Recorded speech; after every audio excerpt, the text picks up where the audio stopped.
चलिए आइए प्यारे भाई, द ग्लोबल एजुकेशन में आप सभी बच्चों का स्वागत है। हमारे जितने भी भाई बहन देख रहे हैं उन लोग को तहे दिल से स्वागत है, क्योंकि आप लोग इतने अच्छे रिव्यू और इतने अच्छे से पढ़ाई कर रहे हैं लगातार, चाहे वो एप्लीकेशन के माध्यम से हो, चाहे हमारा यूट्यूब चैनल के माध्यम से हो, चाहे फेसबुक के माध्यम से हो। तो इसलिए तहे दिल से आभार हूँ। और आप लोग के डिमांड पे कुछ ना कुछ सीरीज लाते रहते हैं। पिछले बिहार पुलिस एग्ज़ाम था, उसमें भी सीरीज लाया हमने, यूपी पुलिस से रिलेटेड लाया। अब बिहार एसएससी से संबंधित कुछ रिव्यू आ रहा है आप लोगों को कि सर इस पे भी कुछ विचार किया जाए। ठीक है, तो विचार नहीं, उस पर हम लोग काम करते हैं। ठीक है, आप ही हमारे सब कुछ हो। आप पढ़ रहे हो इसलिए हम पढ़ा रहे हैं, आप नहीं पढ़ते हम नहीं पढ़ा पाते। तो उससे पहले डिमांड था कि सर लुसेंट के लिए कुछ उपाय लगाइए, है ना। तो उपाय नहीं, डायरेक्टली इसके बारे में हम लोग टीम गठित करके बैठे और विचार किए। तो मुझे लगा कि जो समय बचता है उसमें आप लोग को लुसेंट की क्लास करवा दें। क्या करा दें मेरे भाई? लुसेंट एक ऐसा बुक है जो हर स्टूडेंट के पास होता है, लेकिन पढ़ते कोई नहीं है। यही रियलिटी है ना। ये बुक हर किसी के पास होता है, लेकिन पढ़ते कोई नहीं है। कोई नहीं का मतलब कोई नहीं है। ठीक है, केवल नाम के लिए बुक रखा जाता है, लेकिन काम मैं बताऊं तो आप जितना भी एग्जाम देते हैं उससे जीएस से संबंधित प्रश्न पूछते हैं। कोई भी एग्जाम आप आकर मिला लो, अगर लुसेंट से नहीं मिलेगा तो फिर हमें बता देना। 100 में मैं 100 की 100 तो गारंटी नहीं ले रहा हूं, लेकिन 100 में 80 प्रश्न बताएंगे जो आपको लुसेंट से आपको मैच कर जाएगा। तो फिर हम क्यों जाए यार किसी का नोट्स पढ़ने, किसी का पीडीएफ पढ़ने, किसी का बुक पढ़ने। हम क्यों बेफालतू की चीज़ें पढ़ें। हम बार बार बोलते हैं कि आप ऐसे चीज़ को कंटेंट बनाइए, कंटेंट क्रिएटर खुद बनिए, जहाँ से मास्टर खुद कट करके आपको प्रोवाइड कराता है। तो अगर आपकी इस चीज़ का परख हो जाए कि जहाँ से मास्टर पढ़ता है आप खुद वहीं से पढ़ना स्टार्ट कर दें, तो कहीं ना कहीं आपके लिए बेहतर होगा और एग्ज़ाम के दृष्टिकोण से आप सबसे पहले सक्सेस बनने का प्रयास करोगे। तो हमारा मकसद वही है कि जो लोग लुसेंट बुक खरीद करके अपने रूम में रख दिए हैं, अलमीरा पर रख दिए हैं, टेबल पर रख दिए हैं, आज उनके वो नहीं, आज हम उनके बदले पढ़ेंगे। बस आपको केवल सुनना और समझना होगा। मैंने इसलिए लिखा है लुसेंट पढ़ें लाइन बाई लाइन। क्या है मेरे भाई? लुसेंट पढ़ें लाइन बाई लाइन, एक भी लाइन आपको छोड़ने वाले नहीं है। इससे संबंधित जितना भी फैक्ट्स बनेगा हम फैक्ट्स भी देंगे, जितना से संबंधित उससे विस्तृत जानकारी मेरे पास होगा हम उतना देने का भी प्रयास करेंगे, लेकिन लाइन बाय लाइन पढ़ाएंगे। विस्तृत जानकारी की बात करें तो हम एक पीपीटी के माध्यम से इस तरीके से भी पढ़ाएंगे और आपको बुक भी इस तरीके से कवर कराएंगे। जैसे बुक दिया हुआ है, इसमें जो लाइन बाय लाइन दिया गया है हम उस तरीके से आपको कवर कराएंगे। ठीक है, तो बस हमारे साथ ऐसे ही कंटिन्यूटी के साथ जुड़े रहें, और जो भी चाहिए सीरीज आपको समय समय पर हर सीरीज मिलते रहेगा। हम ये नहीं कहते हैं कि हमारा बैच परचेज करो तभी पढ़ो। शिक्षा का मतलब बिजनेस नहीं होना चाहिए। हम बार बार इसी लोगों से, सभी टीचर से भी निवेदन करते हैं कि बिजनेस के रूप में मत देखिए। शिक्षा एक गुणवत्ता है यार, वो सबको मिलना चाहिए, है ना। चाहे वो पैसे से मिले, फ्री में मिले या मेहनत करके मिले, किसी तरीक़ा से शिक्षा लेना बहुत ज़रूरी हो जाता है ना। आप शिक्षा से दुनिया को बदलने में मदद कर सकते हैं, खुद को बदलने में मदद कर सकते हैं। ठीक है, बदलने के लिए बहुत चीज़, हथियार भी होता है, बंदूक भी चला सकते हैं, गोली भी चला सकते हैं, लेकिन ये सही रास्ता नहीं है ना।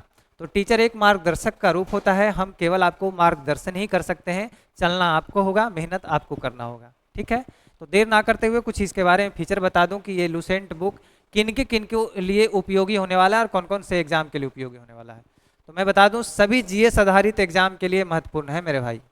सभी जीएस आधारित एग्जाम के लिए महत्वपूर्ण है, चाहे आईएएस को ले लो, यूपीएससी बीपीएससी को ले लो, यूपीएसएससी बीपीएससी, दरोगा, Bihar police, UP police, Jharkhand police, Bihar SSC, SSC CGL, UPSSC, JSSC, जितना भी एसएससी अंतर्गत है, राज्य स्तरीय है या जिला स्तरीय है या इंडिया स्तरीय, जितना भी एग्जाम में जीएस से संबंधित प्रश्न पूछे जाते हैं, लगभग प्रश्न इसी बुक से आते हैं। यकीन नहीं होगा तो जहाँ के प्रश्न होगा आप हमको बोलिएगा कि सर ये प्रश्न बताइए कहाँ पे है।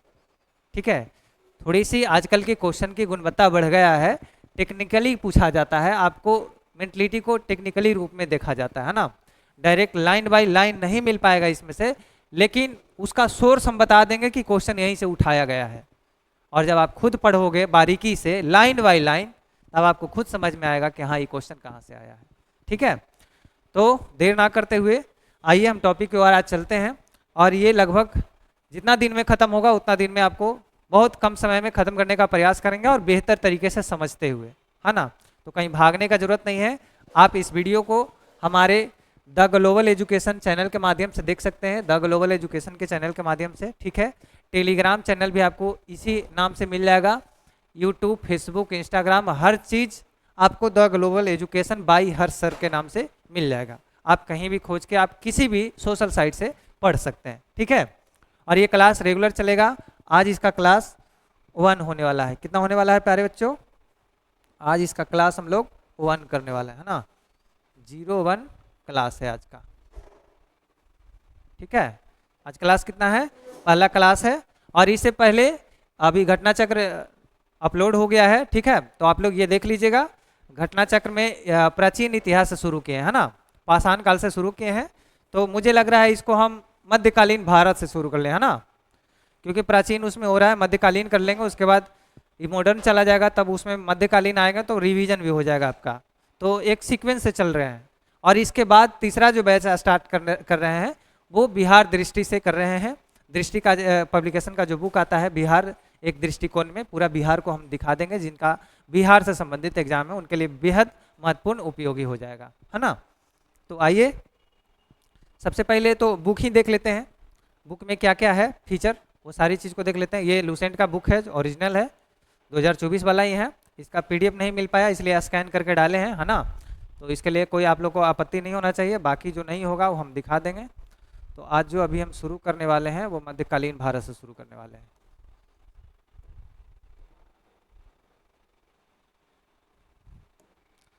ठीक है, ये है मध्यकालीन भारत।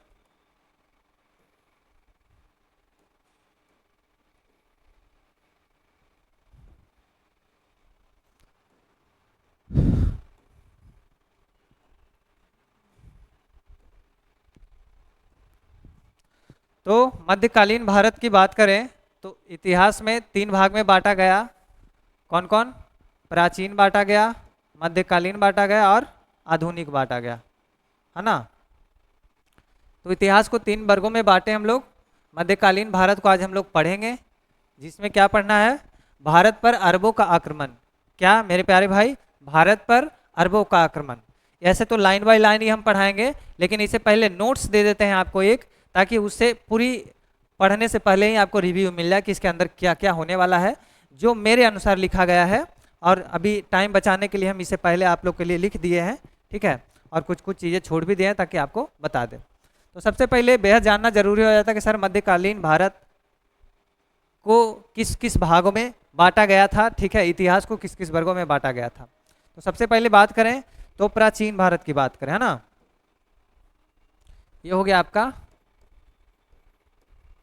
प्राचीन भारत, ये हो गया आपका मध्यकालीन भारत,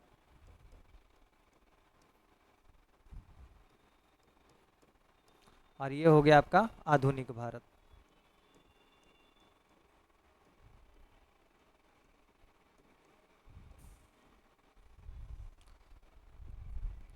इसका जो शासन काल है प्यारे बच्चों, कब से इसको माना जाता है? तो प्राचीन भारत को 712 AD से माना जाता है। कब से माना जाता है मेरे भाई? 712 AD से माना जाता है ना।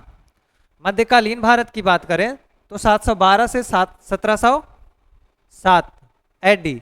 AD का मतलब ईस्वी होता है ना, और BC का मतलब, AD का मतलब एनो डोमिनियन होता है, और BC का मतलब बिफोर क्राइस्ट होता है ना, मतलब ईस्वी के पूर्व, ठीक है। तो ईसा पूर्व हो जाएगा, है ना। इसका क्या हो जाएगा? ईसा पूर्व हो जाएगा। तो AD और BC में आप लोग को कंफ्यूजन नहीं होना चाहिए, है ना। AD का मतलब एनो डोमिनियन और BC का मतलब बिफोर क्राइस्ट, ठीक है। तो ये सारे ईस्वी में चल रहा है। और BC में जो चल रहा है वो हड़प्पा कालीन सभ्यता, जब सिंधु सभ्यता के बारे में कल हम घटना चक्र में बताए थे, तो उसमें बताए थे कि वो BC से चलता है ना। तो एक काम कीजिएगा आप लोग, पहले आप घटना चक्र देख लीजिए। 5 बजे आप लोग का सभी का टाइमिंग दे दे रहे हैं ना। घटना चक्र का जो आपको यूट्यूब पर वीडियो मिल जाएगा, चाहे लाइव या रिकॉर्डेड, लाइव ही रहेगा लगभग, ठीक है, वो मिल जाएगा आपको 5 बजे शाम में, ठीक है। लूसेंट की बात करें, ये आपको मिल जाएगा 7 बजे शाम में, ठीक है। कहा तो बीच में 6 बजे एक बैच है 1 घंटे का, और 8 बजे भी एक बैच है, तो आपको 9 बजे मिल जाएगा बिहार दृष्टि, बिहार स्पेशल, ठीक है। ये चित्रात्मक होगा, सब चित्र दिखा करके इसमें पढ़ाएंगे, है ना। तो ये आपको मिल जाएगा 9 PM में, ठीक है। सभी क्लास लगभग 35 से 40 मिनट का क्लास लगभग होगा, जिसमें महत्वपूर्ण और विशेष टॉपिक पर ही जोर देने वाले हैं, है ना। और लाइन बाय लाइन आपको पढ़ाने वाले हैं, चाहे वो घटना चक्र हो चाहे लूसेंट हो, ठीक है। तो टाइम आपको ये ध्यान रखिएगा, ये तीनों वीडियो देखना आपको लिए बहुत जरूरी है। एक दिन में मात्र 1.5 घंटा समय निकालिए द ग्लोबल एजुकेशन के लिए, वो आपकी परफेक्शन बढ़ाने को तैयार है। बस खाली हमारे साथ जुड़े रहें। जिनका भी लूसेंट बुक खत्म नहीं हो रहा आज तक, घटना चक्र खत्म नहीं हो रहा, हम जिम्मेदारी लेते हैं, हम आपको ख़त्म करवाएंगे, और वो भी बारीकी से सब कुछ समझाते हुए ख़त्म करवाएंगे। हमको पता है आप लोग से ख़त्म नहीं होने वाला, और नहीं ख़त्म कर पाइएगा, क्योंकि इतना ना मास्टर का ब्रॉड माइंडेड सब कर देता है आप लोग को कि मेरा ही नोट पढ़िए, मेरे से ही सब कुछ आता है। लेकिन हम अपने नोट्स पे ज़्यादा जोर नहीं देते हैं। हम आपको वही बुक दिलवाएंगे जो विगत वर्षों से आपके भाई सक्सेस हो गए, बहन सक्सेस हो गई, आपके सीनियर जो भी हैं वो सक्सेस हो गए, और उनसे पूछना कि लूसेंट का क्या महत्व है, ठीक है। बताएंगे आपको, जो भी सक्सेस इंसान हो गए हैं, जिनका भी नौकरी लग गया है, चाहे आपके पापा दादा नाना दादी कोई भी हो, आप उनसे पूछिए कि क्या लूसेंट का योगदान था उसमें। आपको 50% बता रहे हैं कि लूसेंट का योगदान बताएंगे, और अगर घटना चक्र ये सारी चीज़ें मिला लेते हैं तो 80% कोई रोकने वाला नंबर नहीं है आपको GS के सेक्शन में, ठीक है। इसलिए बेहद ज़रूरी हो जाता है आप लोग को पढ़ना।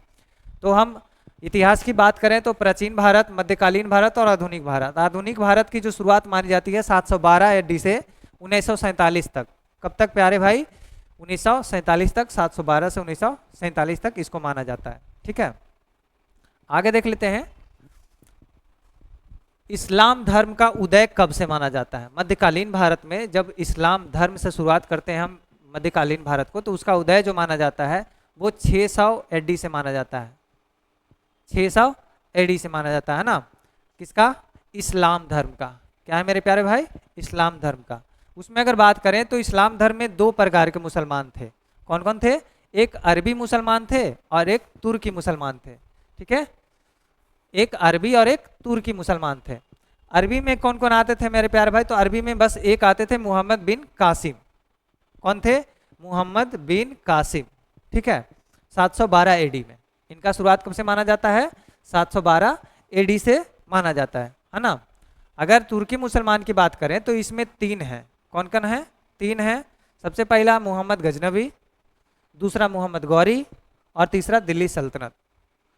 और इतने में आपकी मुसलमान का जो इस्लाम धर्म का उदय माना जाता है इन लोग को, और अरबी और तुर्की मिला करके। तो टोटल कितने हो गए? 1 अरबी में आ गए और 3 तुर्की में आ गए, ठीक है। और सभी को बारीकी से हम लोग पढ़ेंगे। जिसमें भारत पर अरबी का आक्रमण की बात करें तो वो मोहम्मद बिन कासिम सबसे पहले आक्रमण किया था। सर्वप्रथम आक्रमण करने वाले भारत पे मुस्लिम आक्रमणकारी जो थे वो कौन थे? मोहम्मद बिन कासिम, जो 712 AD में किए थे। 713 AD में मुल्तान स्वर्ण नगरी पर आक्रमण किया। कौन किया मेरे प्यारे भाई? ये आक्रमण किया। कौन सा नगरी पे? स्वर्ण नगरी पे। कौन? मुल्तान नाम का जो मुस्लिम था वो कौन था? वो भी अरबी मुसलमान था, ठीक है। वो 712 AD में मोहम्मद बिन कासिम और 713 में मुल्तान स्वर्ण नगरी पर आक्रमण किया। भारत पर पहली बार आक्रमण जो करने वाला व्यक्ति था वो मोहम्मद बिन कासिम ही था, जो 712 AD में किया था। कब किया था मेरे प्यारे भाई? 712 AD में। कारण क्या था इनको आक्रमण करने का? भारत पर क्यों आक्रमण करना चाहते थे? कुछ तो फायदा होना चाहिए ना। अगर हम आपको पीटना चाह रहे हैं तो क्यों पीटना चाह रहे हैं? ताकि आप याद नहीं किए हो, आप पढ़ नहीं रहे हो, तमाम प्रकार की चीज़ें होता है। इसका भी कारण था भारत पे आक्रमण करने का, लड़ाई लड़ने का। उसका कारण था धन लूटना। क्या था मेरे प्यारे भाई? सबसे पहले तो मुस्लिम का धन लूटना था, ठीक है। उसके बाद इस्लाम धर्म का भारत में प्रचार करना था। भारत में क्या करना था? प्रचार प्रसार करना था। धन भी लूटना था, इस्लाम धर्म का पूरा प्रचार करना था कि पूरी भारत में मुसलमान ही हम बना दे सभी लोग को, है ना। तो अपने धर्म का प्रचार भी करना था। और इराक का जो शासक अलहाज था वो श्रीलंका से कुछ सामान ले जा रहा था जहाज से। छोटी कहानी मैं बता दूं तो श्रीलंका से कोई जहाज में कोई सामान लेके जा रहा था इराक, ठीक है। बीच में सिंध पड़ता है, सिंध में उसको जहाज को लूट लिया गया कुछ चोर चौपंगे और लूचे लाफाके से, ठीक है। तो जहाज लूट लिया गया सिंध में, और उस समय सिंध के राजा राजा दाहिर थे। क्या था नाम? राजा दाहिर नाम था। तो उनसे इन लोगों ने क्या किया कि जुर्माना मांगने लगा, ठीक है। राजा दाहिर से जुर्माना मांगने लगा कि आपके ही क्षेत्र में हमारा जहाज लूटा गया है, ठीक है। तो आपका जहाज मान लिया आपके घर से गुजर रहा है, कोई व्यक्ति सामान लेकर के, बीच में कोई रास्ता वाला अगर आके लूट लेता है और आपके घर की दरवाजा खटखटा के बोले कि आप इसका दंड दो, तुम्हारे दुआरी का सामने हुआ मेरे साथ घटना जिसमें आप निष्पक्ष हैं, निर्दोष हैं, तो आप कहाँ से दे पाइएगा। उसी प्रकार राजा दहीर माना कर दिए कि हम नहीं देने वाले हैं आपको कुछ जुर्माने के तौर पे, ठीक है। तो उसी में आक्रमण कर दिया। अब मान लिया जबरदस्ती किसी के घर से मांग रहे हो कि तुम्हारे घर के सामने मेरा चोरी हुआ है, तुम दो, और उन्होंने मना कर दिया, तुम क्या करोगे?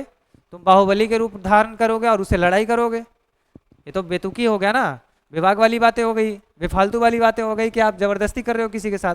तो वही सेम जबरदस्ती मुस्लिम आक्रमण जो मोहम्मद बिन कासिम के समय में जो काम हो रहा था, इन्होंने भी यही किया राजा दहीर के साथ कि आक्रमण कर दिया, और उस युद्ध का नाम रखा गया रोबर युद्ध। क्या है? रोबर का युद्ध, ठीक है। जो राजा दहीर के साथ सिंध में लूटा गया उसकी भरपाई मना कर दिया, तो कौन सा युद्ध कर दिया? रोबर का युद्ध कर दिया।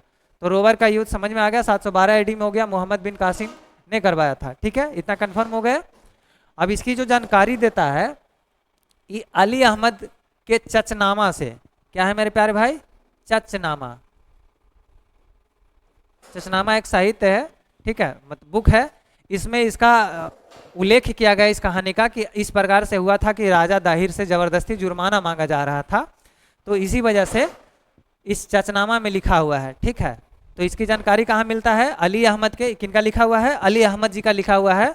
और चचनामा में इसकी जानकारी मिलता है कि रोबर का युद्ध जो हुआ, राजा दाहिर पे आक्रमण किए मोहम्मद बिन कासिम, वही स्थिति के लिए कि मेरा जहाज लूट गया है आपके क्षेत्र में और आपको भरपाई करना होगा।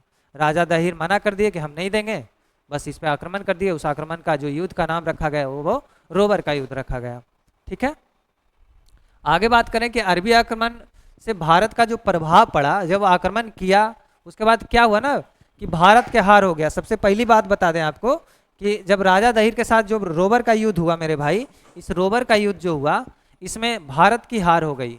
क्या हो गया? भारत की हार हो गई।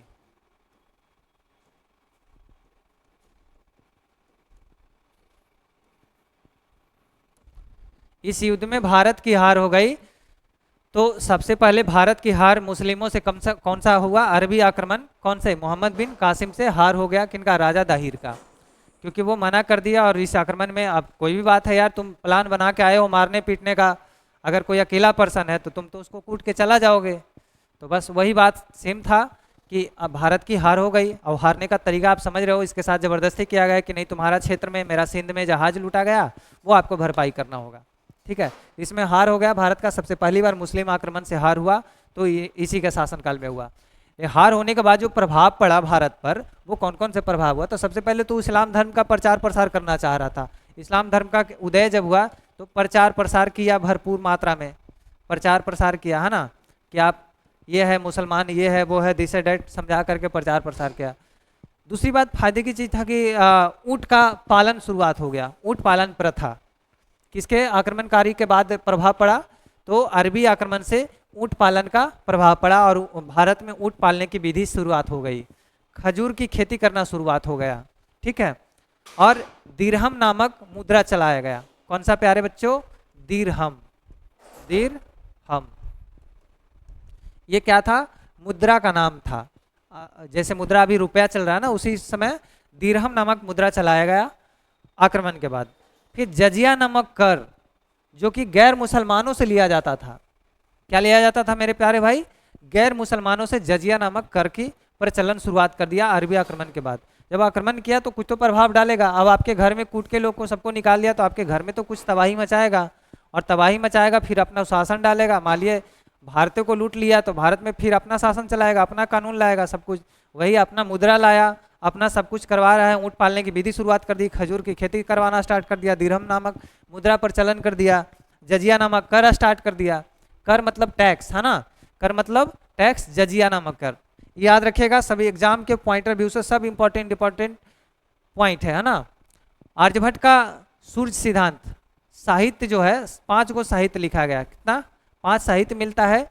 आर्यभट्ट का सूर्य सिद्धांत, चरक संहिता, सुश्रुत संहिता, पंचतंत्र और खंडन खाद, इसमें सभी क्या है, ये सब अरबी भाषा में लिखा गया साहित्य है ना। तो उम्मीद करते हैं कि ये पॉइंट आप लोग को विस्तृत जानकारी से समझ में आ गया होगा।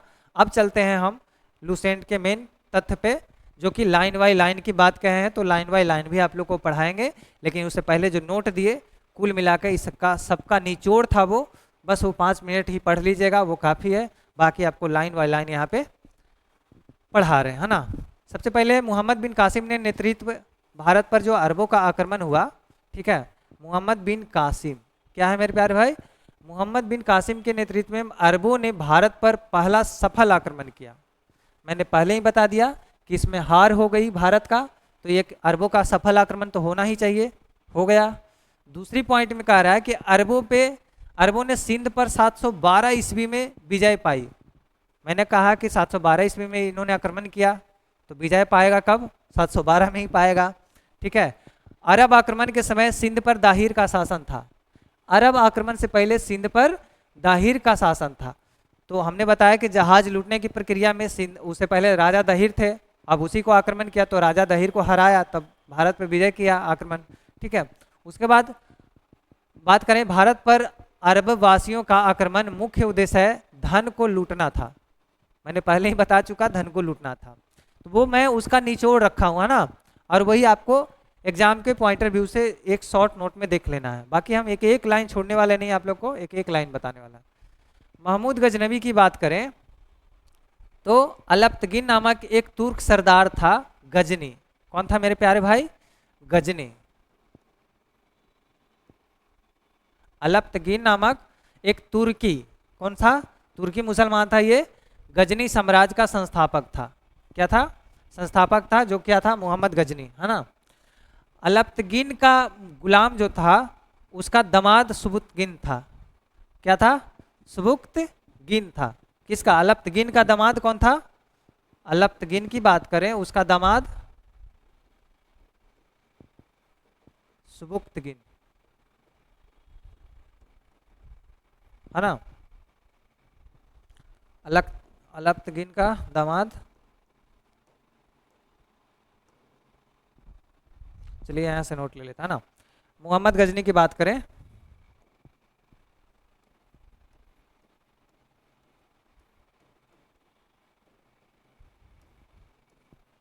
वहां का शासक कौन था, अलप्तगिन,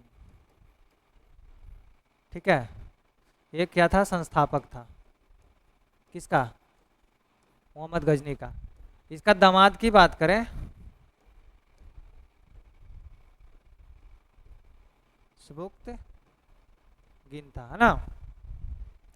आगे है मोहम्मद गजनी सुबुक्तगिन का पुत्र था, मोहम्मद गजनी था जो सुबुक्तगिन का पुत्र था, इसके पुत्र कौन थे, मोहम्मद गजनी।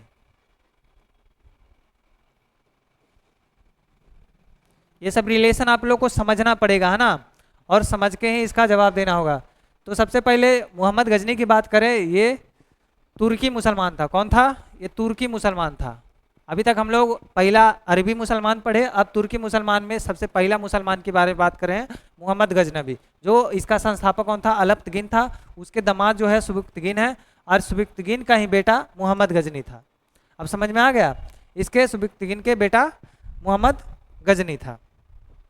मोहम्मद गजनी अपने पिता के काल में गजनी कुछ खुरासान का शासक था, क्या था, खुरासान की शासक था, कौन सा, गजनी खुरासान का, अपने पिता के काल में। उसके बाद मोहम्मद गजनी की बात करें तो ये 27 वर्ष की अवस्था में 997 ईस्वी में गद्दी पर बैठा, कब, 27 वर्ष की उम्र में कौन बैठा, मोहम्मद गजनी, 27 वर्ष की अवस्था में, 27 वर्ष की अवस्था में बैठा 997 ईस्वी में, ठीक है, गद्दी पर बैठा।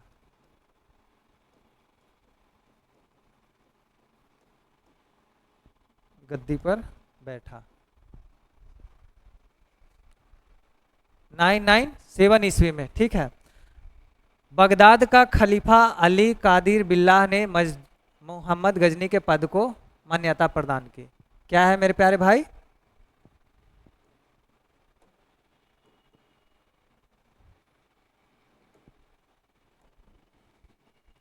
बगदाद का खलीफा अल आदिर बिल्लाह ने, ठीक है, मोहम्मद गजनी के पद को मान्यता प्राप्त की। मोहम्मद गजनी के पद को मान्यता कौन प्राप्त करवा दिया? खलीफा का नाम क्या था? अल आदिर बिल्लाह, ठीक है। मोहम्मद गजनी ने भारत पर 17 बार आक्रमण किया। कितने बार मेरे प्यारे भाई? टोटल 17 बार आक्रमण भारत पर मोहम्मद गजनी ने किया। सोचिए कितना हरामी था। क्या था? 17 बार आक्रमण किया। कितना बार किया प्यारे बच्चों? 17 बार भारत पर आक्रमण किया।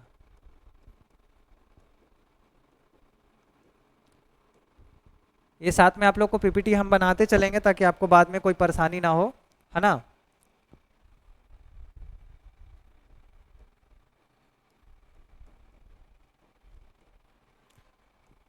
भारत पर कितने बार आक्रमण किया? 17 बार किया।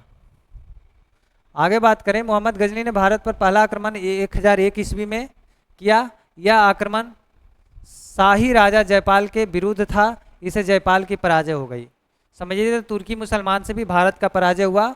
जो कौन सा आक्रमण में? 1001 में पहला आक्रमण किया राजा जयपाल के विरुद्ध। किनके विरुद्ध? पहला आक्रमण जो किया 17 बार वाला में, 17 बार वाला में पहला आक्रमण जो किया ना, वो 1001 ईस्वी में। कितना मेरे प्यारे भाई? 1001 ईस्वी में किया था। किसके? राजा जयपाल के खिलाफ। राजा जयपाल। इसमें इसका क्या हो गया? हार हो गया और तुर्की का जीत हो गया। दरअसल बात है, अगर इसको हराएगा तो तुर्की का जीत ही होगा, है ना। आगे बात करें कि मोहम्मद गजनी का 1008 में नगरकोट के विरुद्ध हमले को मूर्तिवाद के विरुद्ध पहली बार क्या किया गया? महत्वपूर्ण जीत बताई गई। मोहम्मद गजनी को 1008 में नगरकोट के विरुद्ध हमले को मूर्तिवाद के विरुद्ध में, जब मूर्तिवाद हमला किया था 1008 में मोहम्मद गजनी, ठीक है, तो उसको सबसे पहला क्या पहली महत्वपूर्ण जीत बताई? किसका? किसके विरुद्ध में? नगरकोट के विरुद्ध हमले में, मूर्तिवाद के विरुद्ध में। मूर्तिवाद के विरुद्ध जो आक्रमण किया था, कहाँ किया था? नगरकोट, है ना। इससे इसका क्या हो गया? प्रचलन हो गया मोहम्मद गजनी के बारे में कि बहुत बढ़िया शासक है, ये पूरा भारत को इस तरीके से जीत रहा है। तो 1008 में कब हुआ था मेरे प्यारे भाई? 1008 ईस्वी में, है ना। आगे बात करें कि मोहम्मद गजनी ने थानेसर के चक्र स्वामीन की कांस्य निर्मित आदम क्या है? आदम कद प्रतिमा को गजनी भेजकर रंगभूमि में रखवाया था। क्या है मेरे प्यारे भाई? मोहम्मद गजनी ने थानेसर के चक्र स्वामीन में कांस्य निर्मित आदम प्रतिमा को गजनी को भेजकर रंगभूमि रखवाया था कि आप इसको रंगभूमि में रखिए और आपकी जीत पक्की है ना। मोहम्मद गजनी का सबसे चर्चित जो आक्रमण रहा 1024 ईस्वी में सोमनाथ मंदिर सौराष्ट्र पर हुआ था। 1024 ईस्वी में सोमनाथ मंदिर, 1024 ईस्वी में सोमनाथ मंदिर पर आक्रमण किया था। सोमनाथ मंदिर, ये सब इंपॉर्टेंट पॉइंट लिख रहे हैं ताकि आपको कभी दिक्कत ना हो। सौराष्ट्र में हुआ था, है ना। सब चीज़ हम लोग एकदम बारीकी से पढ़ते और समझते चलेंगे, इसमें कोई जल्दीबाजी नहीं करना है। जब तक आपको नहीं समझ में आएगा तब तक समझाते रहेंगे, ठीक है। लेकिन इतना समझा देंगे कि एक बार से फिर दोबारा पढ़ने की आवश्यकता आपको नहीं पड़ने वाला है, ठीक है। आगे देखें, इस मंदिर में लूट में करीब 20 लाख दिनार की संपत्ति हाथ लगी थी जब ही सोमनाथ मंदिर को लूटा था। कौन? मोहम्मद गजनी। भारत पर कितने बार आक्रमण किया? तो 17 बार आक्रमण किया। कितने बार किया मेरे भाई? 17 बार किया, जिसमें पहला नगरकोट में किया था आक्रमण 1008 में, ठीक है। नहीं, पहला 1001 में किया था, जिसमें उसका क्या हो गया? राजा जयपाल को हरा करके जीत हासिल कर लिया, लेकिन उसमें उतना फेमस नहीं हुआ। लेकिन 1008 ईस्वी में जब उन्होंने आक्रमण किया नगरकोट पे, ठीक है, मूर्ति वाले विवाद में, मूर्ति के विरुद्ध में, तब उसको हाईलाइट कर दिया गया। और उसके बाद देखिए कि 1024 ईस्वी में सोमनाथ मंदिर को लूटा और उसमें कम से कम 20 लाख दिनार की संपत्ति हाथ लगी। दिनार क्या था? दिनार का तो प्रचलन चला दिया था ना, दिरहम का, ठीक है। तो 1024 ईस्वी में कितना? 20 लाख रुपया। क्या है मेरे प्यारे भाई? इसमें 20 लाख रुपया लूटा। सोमनाथ मंदिर में उस समय ही 20 लाख दिनार था, ठीक है। सहायता करने के लिए कारण, अनहिलाल बाड़ा के शासक मोहम्मद ने आक्रमण किया था। कौन किया था मेरे प्यारे भाई आक्रमण? जो मोहम्मद गजनी का सबसे चर्चित आक्रमण रहा 1024 ईस्वी में सोमनाथ मंदिर पर रहा, उसमें लगभग 20 लाख दिनार संपत्ति लगे। सोमनाथ की रक्षा में सहायता करने के कारण अनहिल बाड़ा के शासक पर मोहम्मद ने आक्रमण कर दिया। ये कहाँ के शासक थे उस समय? मंदिर का जो रेख देख कर रहे थे वो कहाँ के शासक थे? सोमनाथ की रक्षा करने की सहायता करने के लिए अनहिल बाड़ा, कौन है? अनहिल बाड़ा के शासक थे। वहीं पे मोहम्मद गजनी ने उसको आक्रमण करके हराया और सोमनाथ मंदिर को लूट कर ले गया। सोमनाथ मंदिर लूटकर जाने क्रम में मोहम्मद गजनी पर जाटों ने आक्रमण कर दिया था और कुछ संपत्ति लूट ली थी।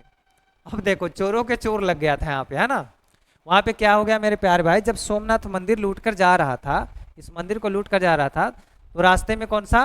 जाटों ने आक्रमण कर दिया। जाट एक जाति होता है ना। जाटों ने आक्रमण कर दिया और कुछ जो 20 लाख रुपया ले जा रहा था ना, उसका कुछ हिस्सा ये भी ले लिया, इसका कुछ हिस्सा ये भी ले लिया, है ना। तो समझिए चोरों में चोर बना दिया। आगे देखते हैं। इतिहास पढ़ने का चीज़ें है ना, मन लगना चाहिए, उबियाहट नहीं होना चाहिए हमको। उम्मीद देखिए आप अभी सब एकदम क्लियर दिख रहा होगा। इससे पहले बड़ा ओझल लगता होगा अपने से खुद से पढ़ने में, होता है ना ऐसा, लेकिन ओझल नहीं होना चाहिए। अगर जीवन में कुछ करना है मेरे भाई तो थोड़ी सी तो कष्ट उठाना पड़ेगा, चीज़ों को समझना होगा, मन लगाना पड़ेगा किसी चीज़ में, है ना। वही मन लगा रहे हैं आप लोगों को कि अगर लूट के ले गया तो समझो चोरों में चोर एक और जाट क्या थे, वहाँ सोमनाथ मंदिर का लूट के जाने के क्रम में मोहम्मद गजनी पर जाटों ने आक्रमण कर दिया और कुछ संपत्ति वो भी लूट लिया, ठीक है। उसका मोहम्मद गजनी का अंतिम जो भारतीय आक्रमण हुआ वो 1027 ईस्वी में जाटों के विरुद्ध था। अब दरअसल बात है कि आप ओकरे चोरों में चोर लूट के जाइएगा तो अंतिम आक्रमण तो इसी के साथ करेगा कि आप बदला तो लेगा जाटों के खिलाफ। अब जाटों के खिलाफ युद्ध था। अब ये युद्ध कब हुआ था? ये हुआ था 1027 में। कब हुआ था मेरे प्यारे भाई? 1027 में हुआ था, 1027 ईस्वी में। ये मोहम्मद गजनी का शायद अंतिम आक्रमण था। इन्होंने बताया कि मोहम्मद गजनी का अंतिम भारतीय आक्रमण जो रहा है भारत पे वो 1027 ईस्वी में जाटों के विरुद्ध था। मोहम्मद गजनी की मृत्यु 1030 ईस्वी में ही हो गई थी। कितना ईस्वी में मेरे प्यारे भाई? 1030 ईस्वी में। अलबरूनी, फिरदौसी, उत्बी तथा फारूकी मोहम्मद गजनी के दरबार में रहते थे।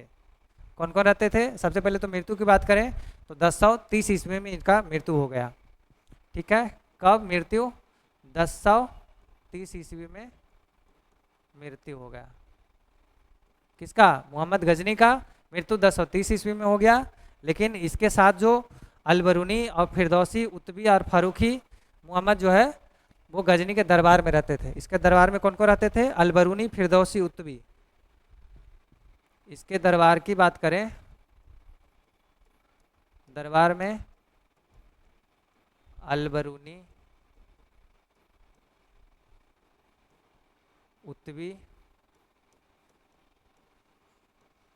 फारूकी अहमद और एक और कोई है, क्या है उनका नाम? फिरदौसी। क्या है? फिरदौसी। ये जो बोर्ड का पीपीटी है हम आपको टेलीग्राम के माध्यम से दे देंगे, है ना। तो आप लोग वहाँ से डाउनलोड कर लीजिएगा और एक बार फिर से रिवीजन ले लीजिएगा, क्योंकि ये शॉर्ट नोट है। साथ में हम आपका शॉर्ट नोट तैयार करते भेज रहे हैं ताकि आपको विशेष आगे दिक्कत ना हो पढ़ने कभी रिवीजन करने में, है ना। फिर इसको पढ़ने की आवश्यकता नहीं है मेरे भाई।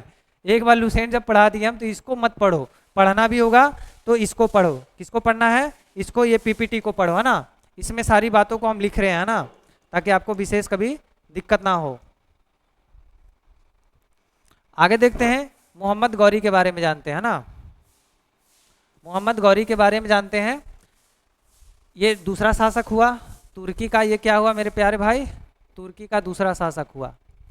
पहला शासक मोहम्मद गजनबी और दूसरा शासक हम लोग पढ़ रहे हैं मोहम्मद गौरी। कौन है? गौरी, एम गौरी, है ना। तो मोहम्मद गौरी की बात करें तो गौरी मोहम्मद गजनी के अधीन एक छोटा सा राज था। क्या था? जो मोहम्मद गौरी था, गौरी जो था मोहम्मद गजनी के अधीन एक छोटा सा राज था जो 1173 ईस्वी में, कितना मेरे प्यारे भाई?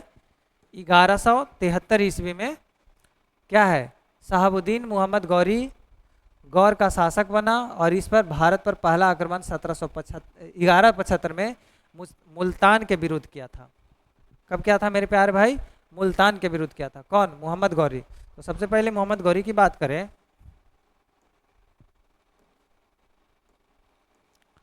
अगर डिले लगता है आप लोग को तो 2 के स्पीड में आप लोग बढ़ा के लेक्चर देखा कीजिएगा, है ना।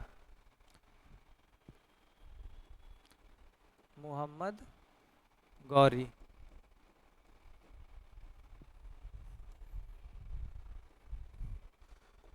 अगर इनके बाद में बात करें तो गैर मोहम्मद जो है मोहम्मद गौरी गजनी का दिन एक छोटा सा राज था। 1173 में शहाबुद्दीन मोहम्मद गौरी और गौर शासक का क्या बना? गौरी जो है गौर का शासक बना। गौर का शासक कब बना? 1173 में। गौर का शासक जो मोहम्मद गौरी बना वो 1173 में बना और 1175 में सबसे पहला आक्रमण भारत पर किया। सबसे पहला आक्रमण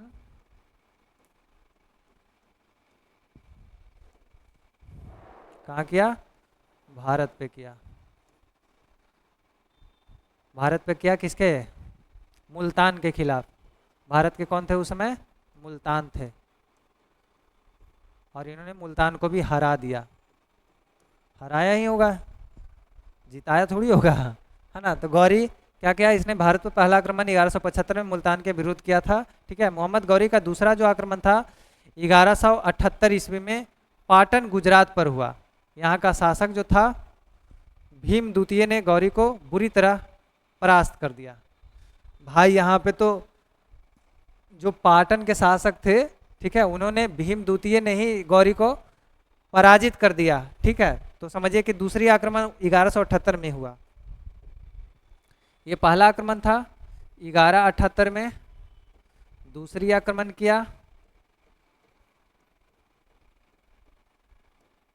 दूसरी आक्रमण किया किसके खिलाफ? गुजरात के पाटन में। गुजरात के पाटन। गुजरात के पाटन कौन है के शासक थे? ठीक है, भीम द्वितीय। क्या नाम था इनका? शासक का नाम क्या था? भीम द्वितीय।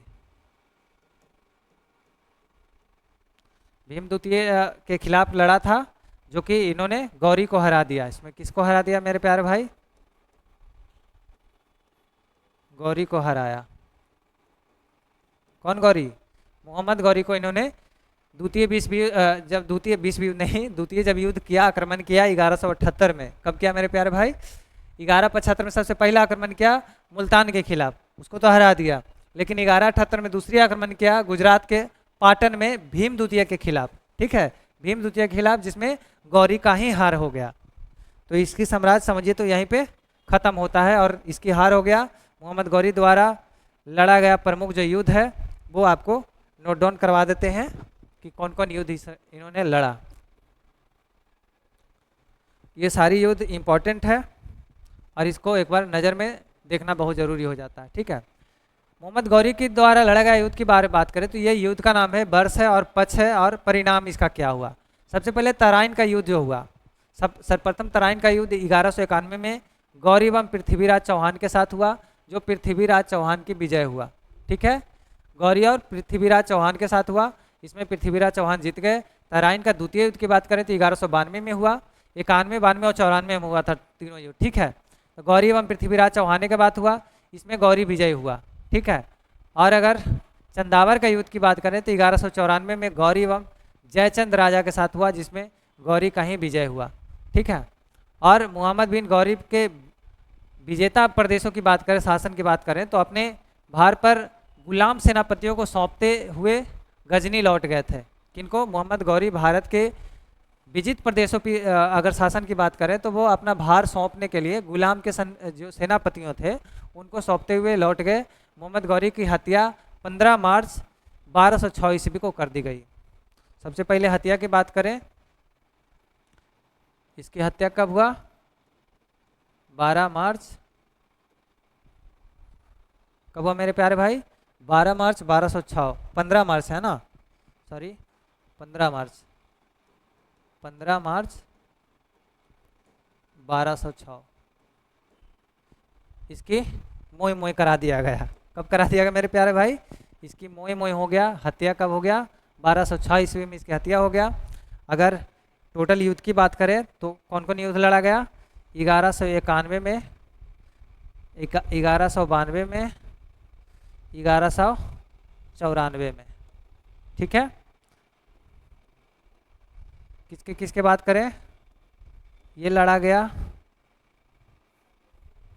ये पहला युद्ध था। इसका इस युद्ध का जो नाम था तराइन का युद्ध है। कौन सा युद्ध है मेरे प्यारे भाई?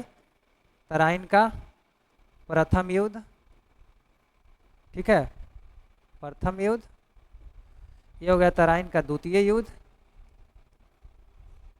द्वितीय युद्ध। और ये चंदावर का युद्ध है, चंदावर का युद्ध। अगर इस युद्ध की बात करें कि तराइन का जो प्रथम युद्ध हुआ था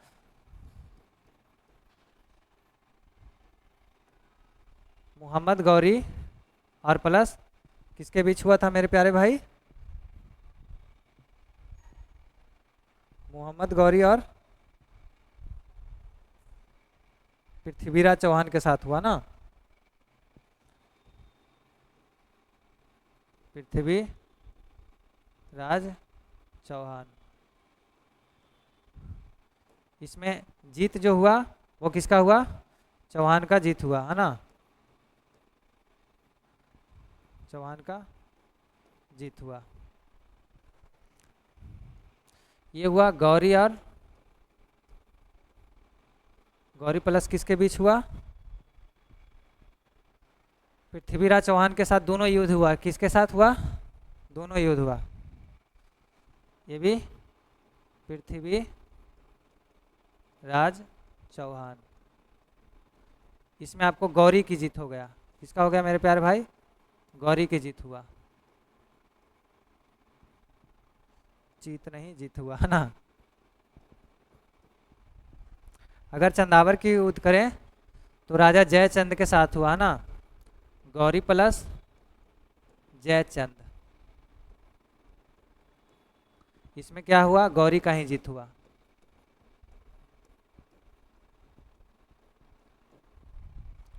एक बार मोहम्मद गौरी के बारे में जान ले तो इसकी हत्या सबसे पहले तो जाने तो 15 मार्च 1206 ईस्वी में इसकी हत्या हो गया। गौरी का शासक जो ये गद्दी पर जब बैठा था, 1173 ईस्वी में गद्दी पर बैठा शासक बना, लेकिन 1175 में सबसे पहला आक्रमण भारत पर मुल्तान पे किया। ठीक है, उसको हरा दिया। लेकिन 1178 की बात करें तो दूसरी आक्रमण गुजरात के पाटन में किया था, लेकिन भीम द्वितीय ने इसको गौरी को हरा दिया।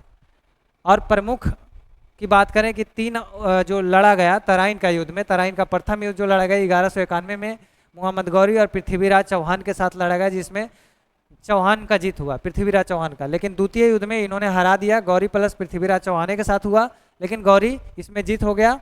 और इसमें क्या है, 1194 में चंदावर के युद्ध की बात करें तो गौरी प्लस जयचंद के साथ हुआ। राजा जयचंद थे, वो गौरी ही जीता, जयचंद को हरा दिया। ठीक है,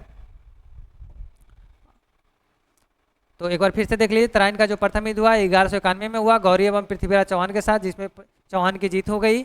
1192 की बात करें, गौरी प्लस पृथ्वीराज चौहान के साथ हुआ, जिसमें गौरी का विजय हो गया, मोहम्मद गौरी का ना। गौरी एवं जयचंद राजा के साथ हुआ, उसमें गौरी का ही विजय हुआ। तो समझिए कि एक भारत जीता तराइन का पहला युद्ध में और 2 हरा दिया, है ना। उसके बाद शासक इसका फिर मोहम्मद गौरी का जी बात करें 15 मार्च 1206 में इसकी मृत्यु हो गई। उसके बाद फिर नेक्स्ट शासक जो आए वो सल्तनत काल आया। कौन सा है मेरे प्यारे भाई? सल्तनत काल आया। तो सल्तनत काल की विशेषता कल हम पढ़ेंगे, कल की क्लासों में, मतलब क्लास नंबर 2। तब तक के लिए आप लोग एक बार शॉर्ट हमारा नियम जो है एक बार रिवीजन कराने का, वो हम आपको रिवीजन करा देते हैं, क्योंकि कोई भी चीज़ आपको रटने की आवश्यकता नहीं पड़ेगा, हम सब यहीं पे आपको रटा देंगे, पढ़ा देंगे, सब कुछ यहीं पे कर देंगे, है ना। तो मध्यकालीन भारत के बारे में हम लोग चर्चा कर रहे थे, जिसमें 3 विभाजन किया गया, प्राचीन भारत, मध्यकालीन भारत और आधुनिक भारत। 712 एडी से आपको प्राचीन भारत माना जाता है, 712 से 717 7 तक आपको मध्यकालीन माना जाता है, 712 से और कब तक, 1947 तक। कब है मेरे प्यारे भाई, 712 से नहीं, 1707 से, है ना। सॉरी, यहाँ पे आप लोग भी बताते नहीं हैं, बताओ, बाई मिस्टेक फॉल्ट हो जाता है, रिवीजन में नहीं आते तो ऐसे ही हो जाता, और बच्चा कमेंट में मारता सर आप गलत पढ़ाते हो, है ना। ये 1707 से कब तक, 1947 से कब माना जाता है, आधुनिक भारत को माना जाता है, ठीक है। अब समझ में आ गया सबका काल, 712 से प्राचीन हो गया, मध्यकालीन 712 से 1707 हो गया, और 1707 से 1947 तक आधुनिक भारत माना जाता है, ठीक है। घटना चक्र की जो आपको क्लास होने वाला है 5 बजे होने वाला है, लुसेंट की 7 बजे होने वाला है शाम में, और बिहार स्पेशल 9 बजे होने वाला है ना। आगे देखते हैं, इस्लाम धर्म का जो उदय माना जाता है 600 एडी से माना जाता है, ठीक है। अरबी मुसलमान में मोहम्मद बिन कासिम आते हैं 712 एडी में, तुर्की मुसलमान में मोहम्मद गजनी, मोहम्मद गौरी और दिल्ली सल्तनत आता है। तभी तक हम लोगों ने मोहम्मद क्लियर कर लिया, मोहम्मद कौन सा क्लियर किया, मोहम्मद बिन कासिम कर लिया, मोहम्मद गजनी और मोहम्मद गौरी को हम लोग पढ़ लिया। कल की क्लास में जो पढ़ने वाले हैं हम लोग इसको पढ़ने वाले हैं, दिल्ली सल्तनत के बारे में पढ़ने वाले हैं, है ना। भारत पर अरबी आक्रमण की बात करें तो मोहम्मद बिन कासिम सबसे पहला आक्रमण किया 712 एडी में। 1713 ईस्वी में जो बात किया जाए, 1713 ईस्वी में बात किया जाए एडी में, तो मुल्तान पर स्वर्ण नगरी पर आक्रमण किया, ठीक है। भारत पर पहली आक्रमण जो अरबी आक्रमण था, उसका जो कारण था समझ ही रहे हैं, धन को लूटना था, इस्लाम धर्म का प्रचार प्रसार करना था। इराक में शासक जो अलहाज थे, ठीक है, उन्होंने श्रीलंका से जहाज से कुछ सामान लेके जा रहे थे, बीच में सिंध में लूट लिया गया। सिंध के उस समय राजा, भारत के उससे पहले इस्लाम धर्म से पहले के भारत के राजा कौन थे, राजा दहिर थे सिंध पे, और सिंध में आक्रमण करने के कारण ही रोबर का युद्ध बना गया इसको, और इसमें इनका पराजय हो गया राजा दहिर का, और तब से आक्रमण इन लोगों ने शुरुआत कर दिया, ठीक है। इसका जो कहानी मिलता है वो चचनामा में मिलता है, आप लोग ध्यान रखिएगा। अरबी आक्रमण से भारत पर जो प्रभाव पड़ा वो इस्लाम धर्म का उदय हुआ, प्रचार प्रसार हुआ, ऊँट पालन का प्रथा शुरुआत हो गया, खजूर की खेती शुरुआत हो गया, दिरहम नामक मुद्रा शुरुआत हो गया, और जजिया नामक कर गैर मुसलमानों से भी वसूलने लगा, है ना। तो दिरहम नामक मुद्रा इसी में शुरुआत हुआ अरबी आक्रमण में। बात करें आर्यभट्ट का, अगर साहित्य की प्रचलन की बात करें तो आर्यभट्ट का सूर्य सिद्धांत, चरक संहिता, सुश्रुत संहिता, पंचतंत्र, खंडन खाद, ये सब अरबी भाषा में साहित्य लिखा गया है, ठीक है। उसके बाद तुर्की जो मुसलमान था, क्या था मेरे प्यारे भाई, तुर्की मुसलमान मोहम्मद गजनी था, जो अलप्तगिन संस्थापक थे उस समय का, उनके दामाद सुबुक्तगिन थे, और उसके पुत्र मोहम्मद गजनी था, जो 27 वर्ष के अवस्था में 997 ईसा पूर्व में गद्दी पर बैठा था, 997 में गद्दी पे बैठा था। 17 बार भारत पर आक्रमण किया मेरे भाई, कितने बार, टोटल 17 बार मोहम्मद गजनी ने भारत पर आक्रमण किया, जिसे पहला आक्रमण जो किया आपको 1001 ईस्वी में राजा जयपाल के खिलाफ किया, ठीक है, जिसमें राजा जयपाल की हार कर दिया, ठीक है। मूर्तिवाद के विरुद्ध में आक्रमण किया नगरकोट में, कितना 1008 में किया, जिसमें इसका काफ़ी प्रचलन बढ़ गया, मतलब ये पॉपुलर हो गए, ठीक है। नगरकोट पॉपुलर कब हुए, इसी नगरकोट के 1008 वाले में पॉपुलर हो गए ये, ठीक है। उसके बाद 1024 की बात करें तो ये सोमनाथ मंदिर बहुत ज़्यादा इम्पोर्टेंट हो जाता है, ये सौराष्ट्र में पड़ता है, जो 20 लाख रुपए लूट कर जा रहा था, जिसमें जाटों भी एक आक्रमण कर दिया इसको रोकने के लिए, और अंतिम आक्रमण जो मोहम्मद गजनी के द्वारा किया गया वो जाटों के खिलाफ किया गया 1027 ईस्वी में, ठीक है। आगे बात करें मोहम्मद गौरी के बारे में बात करें तो गौरी जो गौर का शासक था 1173 ईस्वी में बना। मोहम्मद गौरी कब बने, 1173 ईस्वी में बने। 1175 में सबसे पहला आक्रमण भारत पर मुल्तान पर किया, जिसमें हरा दिया मुल्तान को, ठीक है। 1178 की बात करें तो दूसरी आक्रमण गुजरात के पाटन में भीम द्वितीय के खिलाफ किया। लेकिन भीम द्वितीय ने जीत हासिल किया और मोहम्मद गौरी को हरा दिया यहाँ पे। ठीक है, 1191 की तराइन की प्रथम युद्ध की बात करें तो गौरी और पृथ्वीराज चौहान के साथ हुआ, जिसमें पृथ्वीराज चौहान 1191 की तराइन का पहला युद्ध में जीत गए। लेकिन 1192 में तराइन का दूसरा युद्ध हुआ, बस साल भर के बाद दूसरा युद्ध हुआ, उसमें मोहम्मद गौरी और पृथ्वीराज चौहान के साथ जो लड़ाई लड़ा उसमें गौरी की जीत हो गई, मोहम्मद गौरी की जीत हो गया और पृथ्वीराज चौहान हार गए। और 1194 की बात करें तो पृथ्वीराज चौहान इसमें नहीं थे, इसमें चंदावर का युद्ध हुआ। ठीक है, 1194 में चंदावर का युद्ध हुआ, राजा जयचंद के साथ हुआ है ना, राजा जयचंद और मोहम्मद गौरी के साथ हुआ, जिसमें जयचंद की हार हुई और मोहम्मद गौरी जीत गए। तमाम आज की क्लास में हम लोगों ने इतना चीज़ों को कवर किया। उम्मीद करते हैं आज की क्लास आपको बहुत ही बेहतर लगा होगा और अपने आप मित्रों तक ज़रूर पहुंचाइएगा, क्योंकि हमारा मकसद कभी लाइक सब्सक्राइब कुछ मांगते नहीं है, बस गुरु दक्षिणा के रूप में आप केवल अपने भाइयों को बहन को जो भी पढ़ाई कर रहे हैं कंपटीशन से रिलेटेड आप उनको भेजें और उनको भेज करके कम से कम जो चीज़ें आपके पास जो ज्ञान दे रहे हैं वो उनको तक पहुंचाएं, ताकि वो भी अच्छे से पढ़ाई कर पाएँ और अपनी जीवन में एक जॉब लेकर के एक अच्छे सकुशल परिवार अच्छा से चला पाएँ और जिए। हमारा मकसद यही है कि हर किसी के पास एक सेटल लाइफ हो भाई, क्योंकि आपके पास पैसे हैं तो लोग पूछेंगे कैसे हैं। ठीक है, तो इसी बात को लेकर के आज की क्लास यहीं पे स्थगित करते हैं और उम्मीद करते हैं आप लोग अच्छे से पढ़ाई कीजिएगा और रेगुलर मेंटेन करते रहिएगा। ये तीनों क्लास आप लोग के लिए देखना बहुत ज़रूरी हो जाता है, घटना चक्र, लुसेंट और बिहार स्पेशल। ठीक है, तो अपने और अपने परिवार का ख्याल रखिए, खुद का ख्याल रखिए और बाबू सोना का भी ख्याल रखिए। तब तक के लिए जय हिंद। थैंक यू सभी लोग का।